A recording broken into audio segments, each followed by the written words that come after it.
해월 선생이 그래서 붕새가 만리 밖에서 날아와서 춘가 앞으로 편지를 전해준다고 하였는데 그 춘가가 무슨 의미인지를 자세히 설명하여 주시지요 라고 하자 이 춘이라는 말은 잘 이해하여야 하는데 이 춘자란 명사로는 우선 봄을 뜻하며 방위로는 동쪽이며 오행으로는 목이며 젊은이를 의미하며 또한 술을 의미하는 말이다. 동사로는 다시 살아난다는 뜻과 화한다는 뜻이 있는 것이다.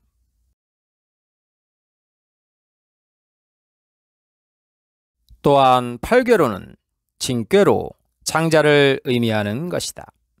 그래서 임금의 아들인 세자가 머무는 궁을 동궁 또는 춘궁이라고 하는 것이다. 특히 유념해 두어야 할 의미가 이 춘자는 하나님의 아들을 뜻하는 은어인 것이고 그 뜻 가운데 이 춘자가 술을 의미하는데 모든 예언서에서 하나님의 아들을 비유하는 말로 술이란 의미로 많이 기록하고 있는 것이다. 즉 양백이란 말의 이 백도 술이란 말인 것이다.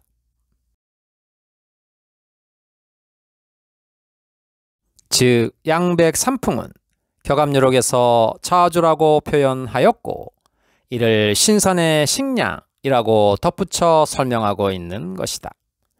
그래서 춘가라고 하면 그대로 술이 있는 집, 술을 파는 집이 되는 것이니 그대로 주점이 되는 것이다. 술이 있는 집, 술을 파는 집, 즉 술집이란 술이 있는 곳이 되는 것이니 그 술이 바로 하나님의 아들인 춘이다. 즉 술집이란 하나님의 아들이 있는 곳을 의미하는 말이 되는 것이다. 이 의미는 북두칠성의 모습이 손잡이가 달린 술그릇 모양이기 때문에 붙여져 온 것이다. 대순정경 제6장 법원 153절을 보면 어떤 대신이 대명을 받아 그 첫 공사에 장안에 있는 청루의 물정을 물었나니 이것이 옳은 공사니라. 여기에 청루란 술집이란 뜻이니 즉 술을 파는 사람이 있는 곳이란 말이다. 증산상제께서 말씀하시길 어떤 대신이 대명을 받아 그 첫 공사에 서울 장안에 있는 술집의 물정을 물었는데 이것이 옳은 공사라고 하였던 것이다. 이 말의 참 의미는 진짜 마시는 술을 의미하는 것이 아닌 것이다. 깊은 뜻이 있는 말이다. 이 춘, 즉 술이 의통이요 해인이란 말이다. 다시 한번 음미해 볼 말인 것이다. 또한 정도령이란 말의 정자 속에는 추자가 들어 있는데 이 말은 우두머리, 두목이라는 뜻과 술이라는 뜻이 있는 것이다. 즉 우두머리인 대두목을 술이라고 하는 것이다.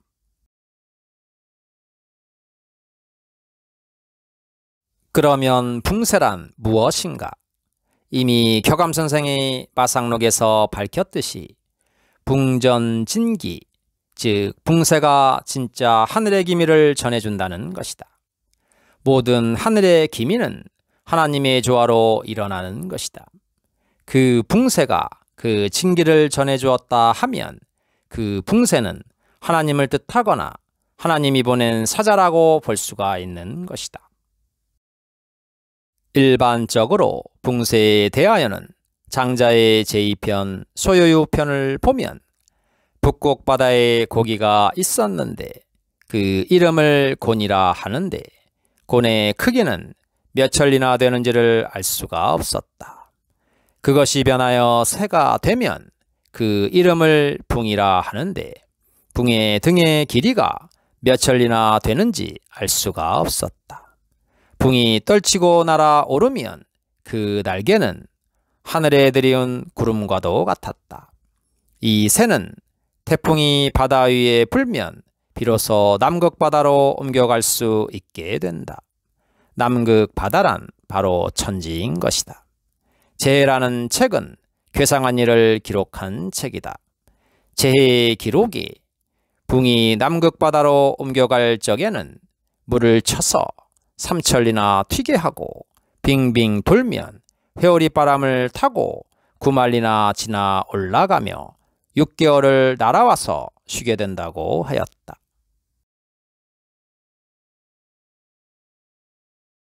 일종의 상상 속의 큰 새라고 볼 수가 있는 것인데 격암선생과 해열선생 두 분 모두가 다 하나님의 아들한테 편지를 전해주는 새로 표현한 것이다. 해열선생은 이 붕새가 날아와서는 고개를 들어 춘 앞으로 편지를 전하여 주어서 춘인 하나님의 아들이 하나님의 사정을 알게 된다고 하였으니 격암선생은 이 말을 받아서 무엇이라고 했는지 다음 구절을 보도록 하자.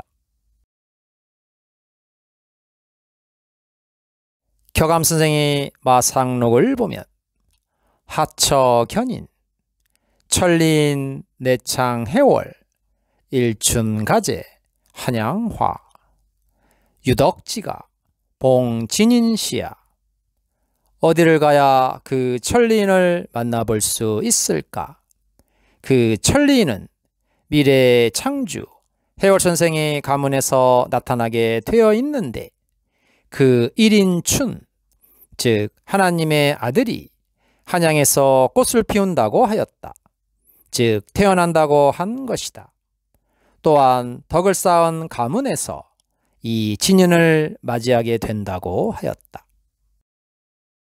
즉 다시 말하면 사람들이 찾는 천리인, 즉 천리를 한 글자로 합하면 중자가 되는데 이는 임금이라는 뜻과 아이라는 뜻과 곡식이라는 뜻이 되는 것이다.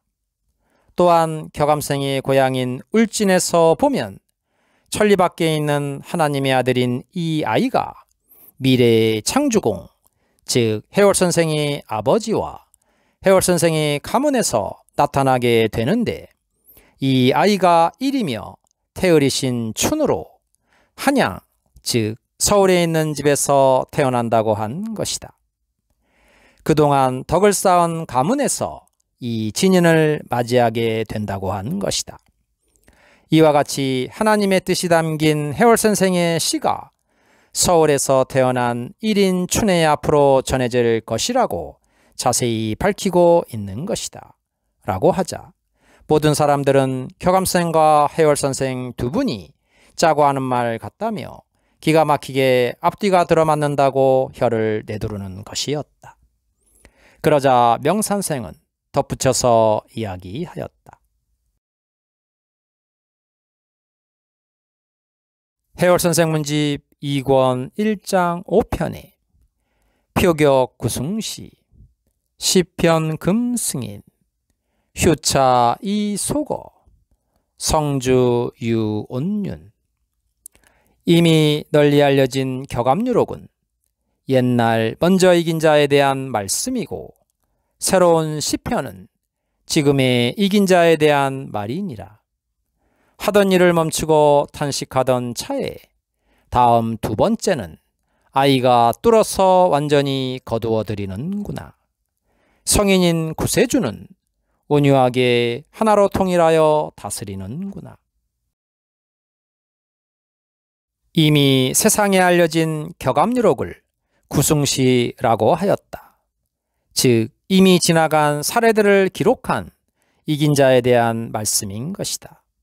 즉 악조건에 대한 내용이 많은 것이다.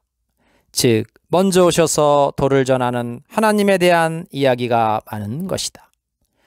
그러기에 전쟁이나 불로써 대부분의 사람들을 멸망시키는 내용으로 되어 있는 것이다. 그러나 새로운 시인 해월선생의 시는 지금의 이긴 자에 대한 말씀으로 채워져 있는 것이다. 많은 사람이 멸망당해 비참해지는 내용은 별로 없는 것이다. 하나님이 먼저 오셔서 하던 일을 멈추고 탄식하던 차에 두 번째는 아이가 꽉 막힌 것을 뚫어서 소통시켜서 장애를 없애서 이를 완성시킨다는 것이다. 그리하여 성인인 구세주가 온유하게 세상을 하나로 통일하여 다스리게 된다고 한 것이다. 이 소자가 아이가 나오려고 태가 뚫리고 발이 움직인다는 뜻인 것이다. 즉 아기가 태어난다는 것과 이 아기가 모든 것을 뚫어서 해결하게 된다는 것이다. 그러니까 해월 선생의 시는 호조권에 대한 하나님의 새로운 약속인 셈이 되는 것이다. 여러분들은 이 시에 대하여 어떤 생각이 드는가? 라고 하니 기독교인인 듯한 사람이 말하였다. 그러니까 격암생의 격암유록은 구약이고 해월 선생의 시는 신약이 되는군요 라고 하자 사람들은 어쩐지 두 분의 말씀이 서로 앞뒤가 착착 맞는 것이 수상하더니만 격암유록은 하나님의 구약이고 해월 선생의 시는 신약이라며 말들을 주고받았다. 잠시 후 다시 명선생의 이야기가 이어졌다.